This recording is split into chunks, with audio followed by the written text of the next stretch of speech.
Hi guys, how are you today? This is Bernadette.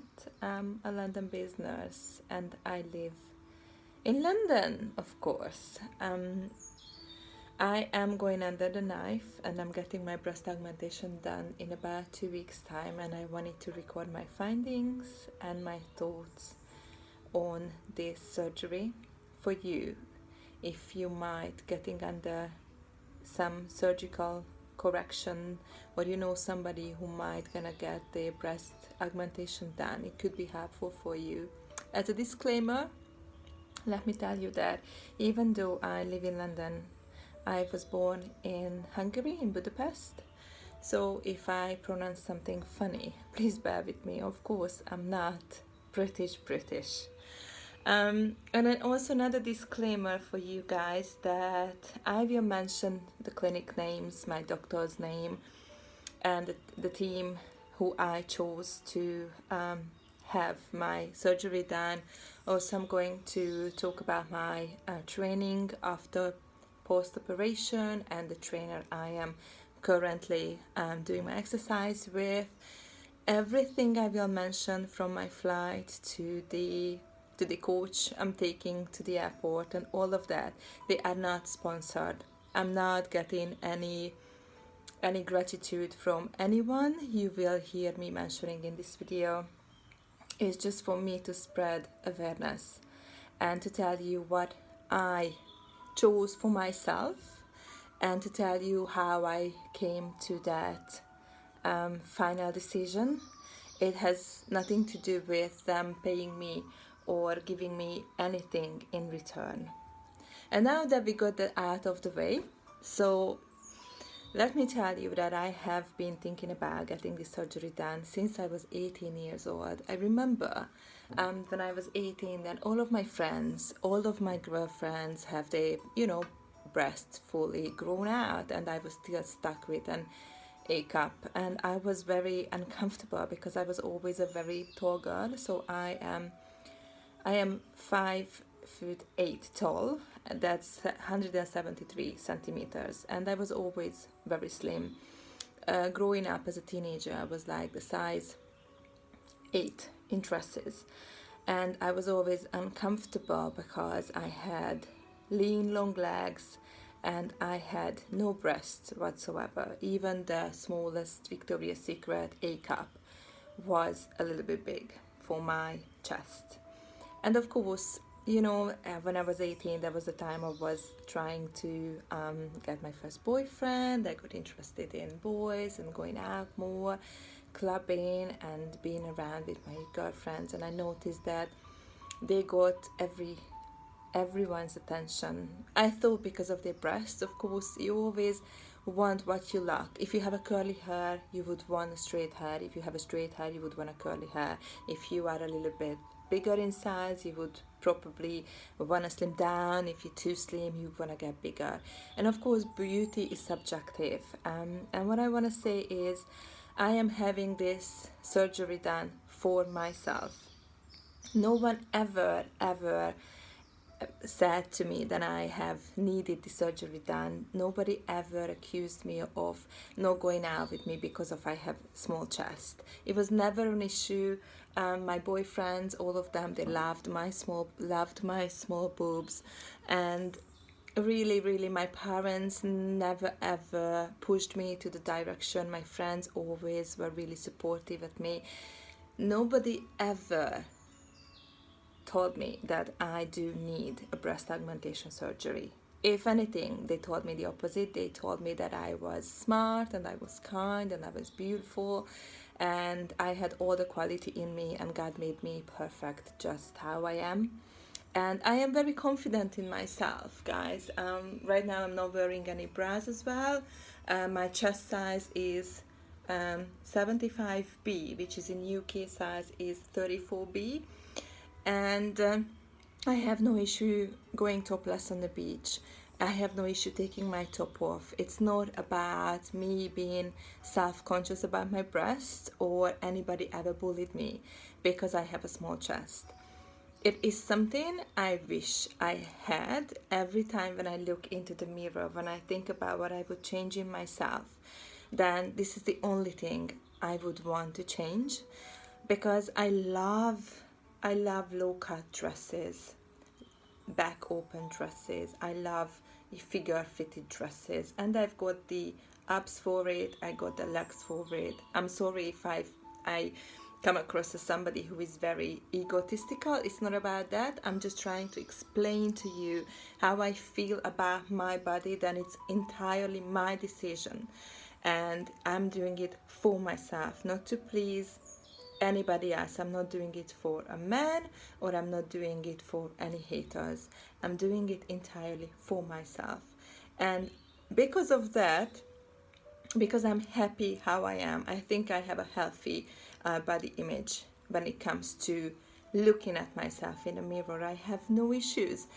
But that's the lack of chest size. That was something I always wanted to change, and finally decided to change. And guys, the other thing I would like to talk about or promote, I'm just looking on the side because I have my little notes.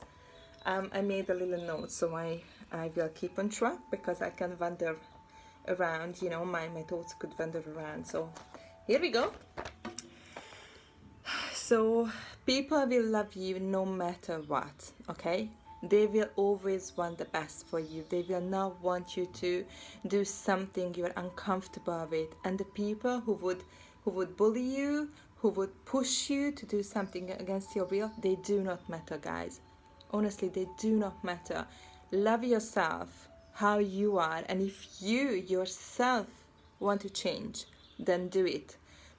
And I hope that what you do to your body, you will come out as more confident, happier, and just blooming of your happiness, you know.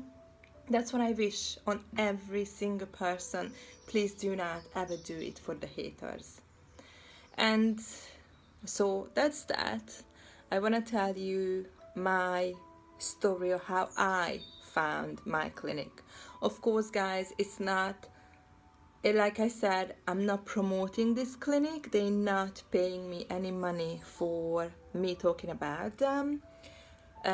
Of course, I got permission of talking about the clinic, but it's not something it comes across as a paid advertise, okay?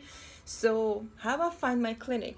So guys, like I mentioned, I've been looking at clinics since I was 18. Right now I'm 36 years old, so it's been 18 years since I started my journey of looking into anesthetic clinics and surgeries.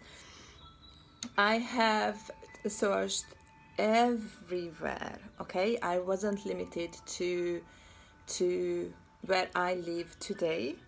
And also one thing I would like to mention is I was not searching because of the budget. I never put my mind into a budget when it came into a surgery, because I have watched a lot of surgery gone wrong videos on YouTube and botched bodies and TV shows on TLC on how plastic surgery gone wrong. So what I found in common, maybe it's just me finding it, but what I found in common between all of these shows and links and videos was that the people, girls and guys, who had gone under surgeries and came out butched, sorry for the word, but this is how it is, they were most likely gone for the cheapest option. They flew to Turkey as a 3 days holiday to get the surgery done for half price than they would have paid in England, and then the doctor done the procedure. They spent 2 days, 3 days there with, recovering, and they flew back. And of course that's not something your body would take, or most people's body would not take that, let's be honest, okay guys? So for me that was a red flag. If it's too cheap, the clinic probably don't have the right license. If the doctor is too cheap and lets you fly within 2 days without a proper checkup, that person might don't have the plastic surgeon certified doctorate, you know. If the clinic is who knows where, like next to an airport, Guys, I don't think they actually have the right equipment, and they're following procedures how they should. Of course, again, it's just my own opinion as a nurse. So I have done research, I have gone to clinics after I had a certain amount of money, because like I said, I never was concerned about budget. I was concerned about finding the right clinic, the right team for me, because in the end, guys, this is a surgery. You will be put asleep, your body will be cut up, a foreign object will be placed into your body, and then the healing process begins. So you will have to make sure that they keep you at night, to make sure they check in on you constantly, they checking your blood pressure, they checking the wound, they putting the right dressing on your chest, they providing you with the right antibiotics, muscle relaxant, painkillers. You have to make sure that everything is sterile, because of course infection control is the first and the most important thing when it comes to surgeries. So, and all that. And I have gone to a few clinics in Budapest, and I was not happy with them. I'm not gonna mention names because of course my standards aren't your standards. You could be somebody else who is looking for something different. So again, please guys, it's my opinion, it's my standard. It doesn't mean what you think it's wrong or what you think it's not as good as it should be. No, it's my thought process, and that's why I'm making this video. It might be a little bit longer than I expected it to be, but I want to make sure that we are clear on that. It's my expectations only, okay? It's not wrong if you want to go into one of those clinics I wasn't happy with. It wasn't right for me. It could be absolutely 100% right for you. So that's why I'm not gonna mention any names. I do not wish to sorry, I just kicked into the table. I do not wish to put a bad name to them, but I have gone to clinics in Hungary, actually two in Budapest, and the first one I went, I wasn't happy with the surgeon. He was very snappy, you know. I was asking questions and he was rushing with the answers. He wasn't properly explaining to me how the surgery will go, and then I remember then when I went for my appointment, I was wearing a normal push-up bra and a t-shirt, and he was very verbally abusive a little bit about why I'm not wearing a proper bra and why I'm wearing a t-shirt, why I'm not wearing things that I should have been told to wear to come for my appointment. But no one told me what I should be wearing, or if I should pack another t-shirt or another bra, or how it's gonna go. So how will I know if nobody tells me? That was my first ever appointment. And then after the appointment, I was talking to one of the receptionist girls, or maybe it was a marketing person. They were rushing me into payment, so I felt rushed. I was really confused. They left me confused. They did not answer my questions, and I was not happy with that. So if you feel rushed, if you don't get answers to your questions, if you feel like it's all about money, guys, walk out. Honestly, it's fine. And then the other clinic I went to, it's just, I don't know, it was just not up to my standards. So the building itself it was an old building, which is fine. There's nothing to do with the architecture of the building, but itself, the building, it wasn't as clean and hygienic I would have wanted. So the communal toilet was despicable, honestly. And I just felt like, you know what, if the communal toilet by the waiting area of a private plastic surgeon looks like that, I do not want to go into the operating room. Thank you very much. Maybe the two has nothing to do with each other, you know. Maybe it absolutely, I just caught it before they cleaned it, or it was just a bad moment for me. Could have been. But when it comes to like a plastic surgery or any kind of surgeries, guys, you want them to be clean, because you do not want to get worried about infections, right? So I was freaking out. I was out at the door in like 2 seconds, guys, literally 2 seconds. So I have gone to a few clinics in London as well. But one thing I did not like, and that is important for me, that most of the clinics treat breast augmentation as if it was a common surgery, which is, I understand they have been doing this for since the 1960s maybe, so it's been 15 years they're doing plastic surgeries on breasts. But I still wanted a clinic which will keep me after the surgery for one night, and they will check me post-op first thing in the morning. They will change my bandages, they will check on everything, and if everything is fine, they will let me go home. Let me tell you why.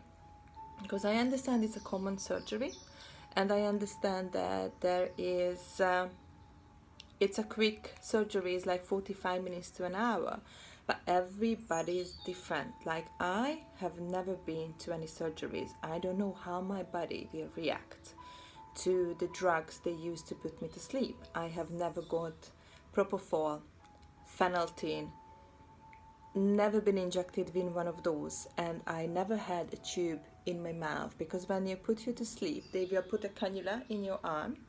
They will give you drugs through the cannula to put you to sleep, and when you sleep, they will put a tube down your throat to your lungs, and they will ventilate you to make sure your brain and your body gets enough oxygen while you sleep. And then the surgery begins.